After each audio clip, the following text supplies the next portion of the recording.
¿Te gusta la filosofía o te gustaría entender la filosofía?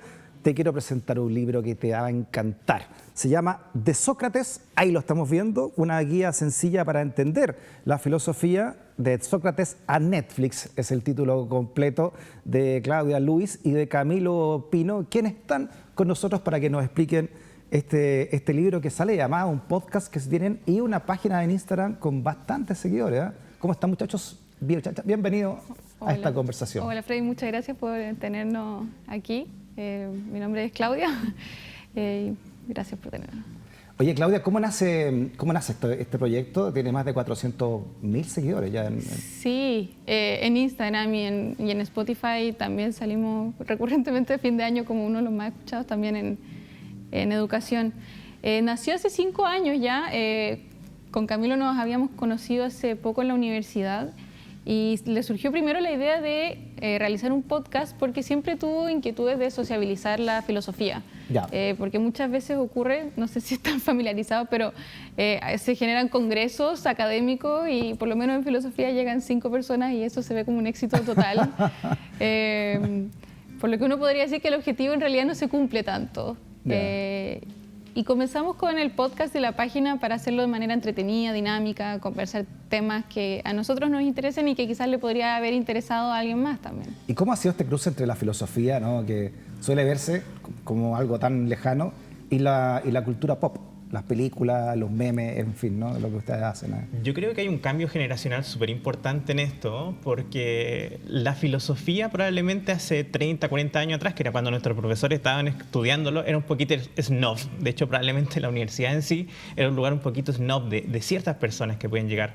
Y también todos los procesos democratizadores que hemos tenido en las últimas décadas, claro, mayor gente en la universidad, mayores posibilidades de estudio, han mostrado que carreras como filosofía, eso no es una especie de club de Toby, no es como la masonería, algo así, un lugar al que la gente quiera pertenecer para obtener algunos secretos, sino que algo que podría ser realmente para todas las personas. Entonces, eso ha implicado que los recursos que se usen apelen mucho más a, por ejemplo, las cosas populares. Nosotros tenemos profesores que en sus tiempos, digamos 10, 20 años atrás, discutían acerca de filosofía y cine. La posibilidad si se podía filosofar del cine. Ahora yo creo que para todo es evidente que los contenidos que tenemos en las películas son de alto calibre para la reflexión. Y es por lo mismo que temas ahora como el uso de videojuegos, las redes sociales, son súper pertinentes a la reflexión filosófica. O sea, los filósofos históricamente han reflexionado de libros, de ejemplos, desde los tiempos de Platón hasta ahora. Oye, ¿cómo es entonces este match entre la filosofía y el humor, pero también entre Sócrates y Netflix? ¿Cómo...? Bueno, ese fue un juego de palabras, pero en realidad nos dimos cuenta que se nos daba muy bien y especialmente, bueno, hemos tenido laboratorios de prueba que son las salas de clase, donde hemos visto qué ejemplos enganchan mejor con personas que están aprendiendo de filosofía. Y en ese sentido, claro, el libro un poco reutilizamos, quizás suene mal, pero también implementamos ejemplos nuevos. Y el nombre de Sócrates a Netflix es precisamente porque utilizamos muchos ejemplos de películas, porque resuenan mucho con los estudiantes, en el fondo de películas más pop, que quizás mucha gente ha visto, y si es que no lo han visto, yo no he visto todas las películas de Avengers, pero me hablan de los Avengers y sé que están todos los superhéroes de Marvel ahí, y claro, sé quién es Capitán América, Iron Man, no sé, Oye, en general los superhéroes tienen bastante rollo filosófico, ¿no? Cómo se paran frente al mundo, el deber, cómo se paran frente a lo bueno y lo malo, ¿no?, a la existencia. Batman ni hablar, ¿no? Claro, está esta teoría de que los superhéroes son los nuevos mitos y nace un poco así, son los nuevos dioses, la idea de DC que en detrás. Y ya los filósofos antiguos se preguntaban acerca de por qué Afrodita hace esto, o Platón tiene muchos mitos, como el mito de Er y muchos otros, donde reflexionan el actuar de los dioses y qué es lo que hay filosófico interesante detrás. Entonces, para nosotros no nos atormenta filosóficamente hablando usar el recurso de los superhéroes para poder explicar.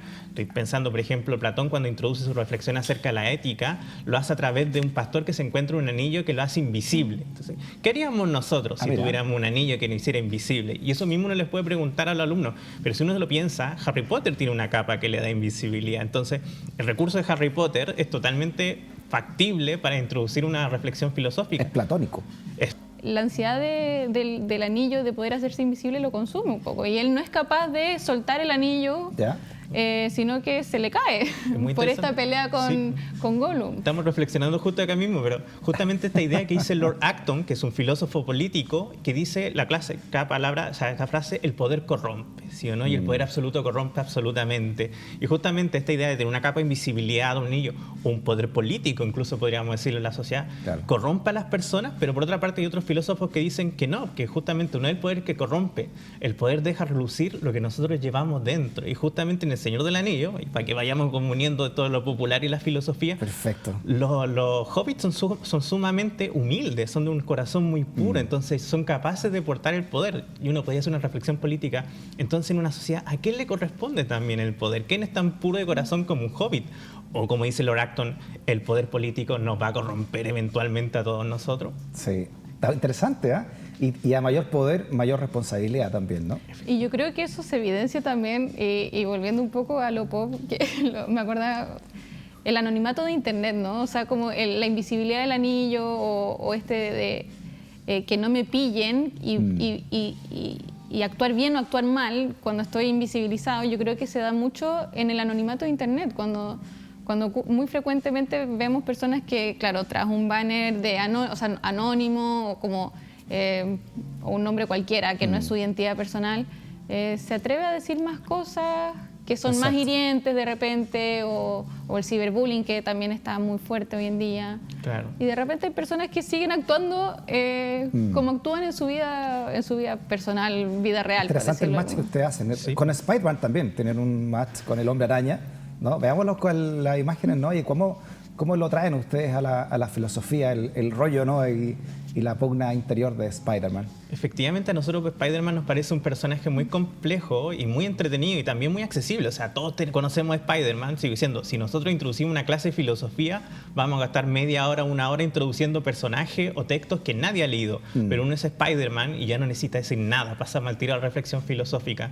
Y es justamente un personaje, un héroe, que es muy cercano a todos nosotros, porque los héroes tienen este grado como inalcanzable, que es lo que le pasa un poco a Superman. Pero tú comentabas recién a Batman, que también comparte tu Spider-Man, que es un humano como todos nosotros, no tiran rayos por los ojos, por lo menos en primera instancia, y efectivamente tienen que lidiar con problemas, en este caso problemas psicológicos. Nosotros hemos elegido también como caballito de Spider-Man, como caballito de batalla Spider-Man, porque él tiene que no solo salvar el mundo, sino que tiene que hacer una vida de pareja, una vida familiar, tiene que rendir en la escuela, mientras que a la vez tiene que decidir si tiene que seguir siendo Spider-Man, sacrificar su vida personal para el pos de para ayudar a los demás, o por otra parte hacer lo que todos queremos, tener una vida feliz con una pareja que nos vaya bien, pero ver en este caso cómo su ciudad es corrompida por los ladrones, por las cosas malas que van ocurriendo. Oye, ¿cómo, en el fondo, cómo te paras tú el dilema de cómo pararse frente al bien y el mal? O cómo definir finalmente lo que es el bien y el mal. Y que en Spider-Man también se ve se ve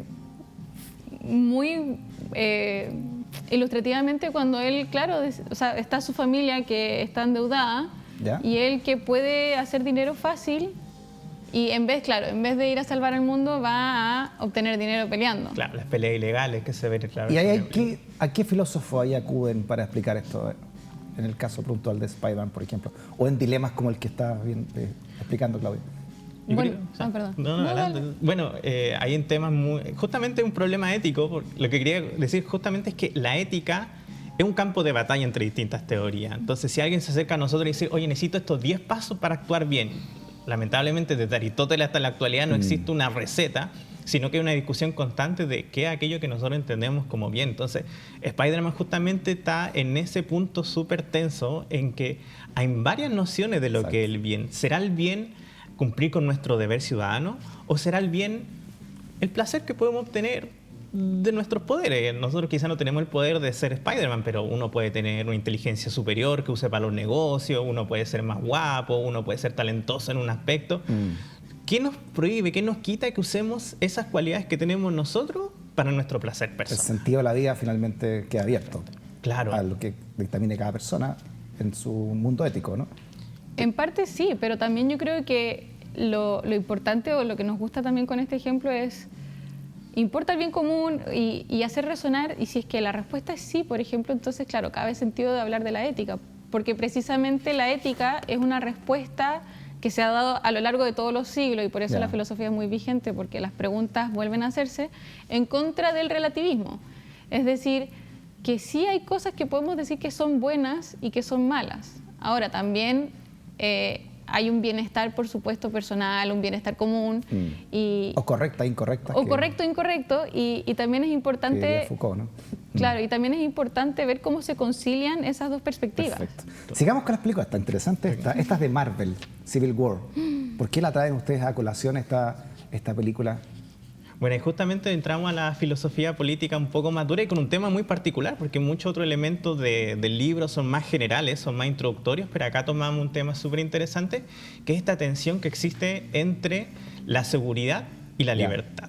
Y no hay un punto medio que podamos encontrar, ni un 50 y 50, sino que yo creo que todos tenemos una responsabilidad de preguntarnos nosotros cuánta seguridad quiero al costo de la libertad. O al revés, ¿cuánta libertad podemos aceptar al costo, por ejemplo, de la seguridad?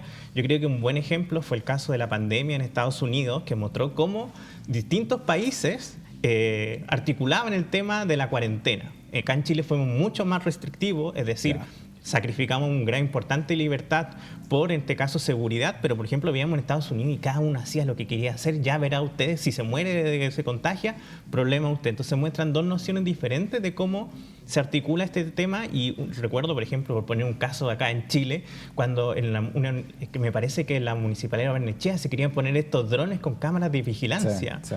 Y justo levanta este mismo debate. Claro, la seguridad de una cámara ayuda mucho a disuadir de los crímenes, pero ¿estamos dispuestos a que alguien, por ejemplo, grabe el patio de atrás de mi casa cuando me estoy bañando con mi familia? Porque es un poco el costo que tenemos ahí y es muy interesante porque algo que plantea la película y que plantea efectivamente el cómic desde donde viene la película es esta tensión de que no hay un punto de medio, en especial en los problemas políticos, no hay una respuesta, digamos, correcta 100%, no es una cosa matemática, sino que tenemos que ceder en algún punto, tenemos que aceptar otros puntos y tenemos que ponernos de acuerdo como sociedad. Ahora sabemos también, la historia nos demuestra que en política, hablando de política, los grandes totalitarismos y en general se inocula también miedo o sentido de inseguridad para también controlar a la gente con menor libertad, ¿no? He usado también eso, ¿no? Sí, y por supuesto también por eso es importante tener pensamiento crítico y estar informado, porque y con esas dos uno podrá discernir efectivamente cuál es en qué medida es lo correcto. ¿Y qué pensadores entran en conflicto acá, por ejemplo? Podríamos decir que varios. En general podríamos pensar en Kant, que Kant para él es el deber, y el deber se da con la libertad. Es decir, yo soy libre cuando estoy haciendo lo que debo hacer. Y precisamente el dilema entre Iron Man y Capitán América es un querer ser y un deber ser. Y Iron Man ejemplifica y él responsabiliza a Capitán América con el deber ser, y que los superhéroes en el fondo tienen que estar sujetos a este control por parte del Estado y coartar su libertad en el fondo. Claro, es irónico eso, porque cuando uno se lo explica a los alumnos o lo conversa con cualquiera, la libertad en Kant es irónicamente, a prima facie, como se dice, en primera intuición, en sentido contrario a la libertad que muchas veces vemos en los comerciales, en redes sociales. Uno piensa como la libertad, así como poder hacer de todo, y Kant dice, no, uno es verdaderamente libre cuando hace lo que tiene que hacer por deber. Y uno se lo pone a los alumnos, claro, estudiar. ¿Cómo alguien va a decir que es libre cuando estudia? La respuesta es, mire, no estudie y vea qué pasa con su vida. Pues vamos a estar atados a las cuentas, un montón de problemas. Entonces, curiosamente, estudiar en este caso nos va a dar libertad. Entonces, Kant tiene esta idea que justamente seguir las normas, seguir las reglas y darse reglas y normas a uno mismo, ser ley para uno mismo, un poco esta idea de Kant, nos hace paradójicamente más libres. Yo creo que cuando uno, por ejemplo, se levanta temprano en la mañana, uno diría, soy menos libre porque no me quedé hasta tarde en la cama. No, curiosamente, cuando uno se levanta temprano puede hacer más cosas durante el día. Es paradójica esta idea de libertad que tiene Kant. Oye, lo otro interesante es lo que pasa con Obi-Wan Kenobi, que ustedes lo traen a colación, y Star Wars, ¿no? La famosa escena. Sí, pero interesante también porque ahora que lo pienso, en otro momento de Star Wars vamos a ver que lo que lleva en este caso a convertirse en un Sith, lo que lleva un poco al lado oscuro, es justamente el descontrol de las emociones. Sí, cuando decía Yoda que el miedo lleva al odio, y así una línea de emociones negativas lleva justamente al lado oscuro. Ahora que lo pienso, recuerda mucho las tesis de la filosofía clásica, en especial de la helenista, donde hay donde la vida es mejor cuando uno controla las emociones. Y volvemos a este tema de que uno podría pensar que la libertad es dejarse llevar nomás, dejarse explotar, como en este caso haría Hulk. Pero vemos que Hulk, y esto lo comentábamos la otra vez, Hulk es como Aquiles. Aquiles sufre por la cólera de Aquiles, se cuenta en la Ilíada, porque él sufre al hacerle daño a los demás. Y es un poco lo que pasa con Hulk. Cuando Hulk se vuelve Hulk, destruye, Hulk pisa, Hulk. Y él después, cuando se vuelve persona normal, sufre por lo que acaba de hacer. Entonces, volviendo al tema de Star Wars, y justamente con esta ética helenística, parece que cuando nos dejamos llevar por las emociones, nos sacan a relucir lo mejor de nosotros. Al contrario, sacan a relucir cosas que cuando ya estamos después un poco más calmados, parece que nos lamentamos.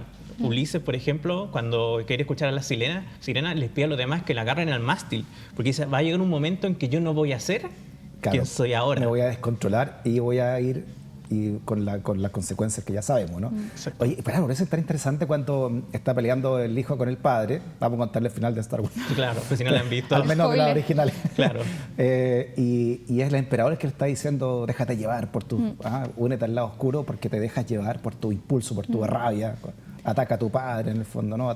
Y yo creo que eso, o sea, hoy en día es de vital importancia tener claro que en el fondo no se trata de irse a ninguno de los dos extremos. Y yo creo que eso es importante. O sea, por ejemplo, yo creo que nunca habíamos tenido tanta conciencia, por ejemplo, de la salud mental.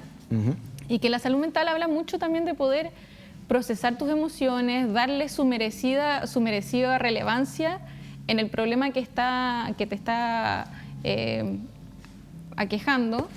Y en ese sentido es importante, claro, como no bloquear las emociones al 100%, pero tampoco seguirlas al 100%, porque efectivamente uno, como dice, uno termina padeciéndolas. Y hay que buscar el justo medio, claro, ¿no? Aristotélico. Justamente eso, es muy interesante eso, porque uno habla mucho de pensamiento crítico y de eso se encarga bastante la filosofía, pero uno podría llamar una sentimentalidad crítica. Estoy inventando ahora justo un concepto, pero es que justamente así como el conocimiento o la visión del mundo tiene que ser practicada y criticada, nuestro sentimiento igual uno diría.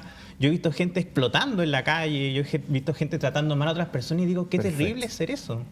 Muy bien. Oye, si quieren profundizar más en esto, que está muy, muy interesante, te recomendamos nuevamente el libro de Sócrates a Netflix de Claudia Luis y también de Camilo Pino, y escuchar el podcast que ustedes tienen en Spotify, que se está escuchando en el mundo entero. Ustedes me contaban que le escribió un mexicano que había escuchado, tenemos un camionero mexicano. Así, hay como 2 personas, por ejemplo, y de la India que también nos escuchan, si estamos ahí, pero efectivamente... Que sabe castellano. Hay un programa donde dice, siempre hay un chileno, pero acá siempre hay... en la India. Es probable que está escuchando en la India. Pero esto es la gracia de las redes sociales, justamente esta capacidad de llegar a más gente a la que uno podría pensar. Muy bien, Claudia, Camilo, muchas gracias por haber venido. Gracias. Felicitaciones por el éxito que están teniendo también en su página de Instagram. Muchas gracias por tenernos. Gracias por la sintonía y por ser parte de esta comunidad del pensamiento desde Stock Disponible y desde Vía X. Que esté bien. Chao.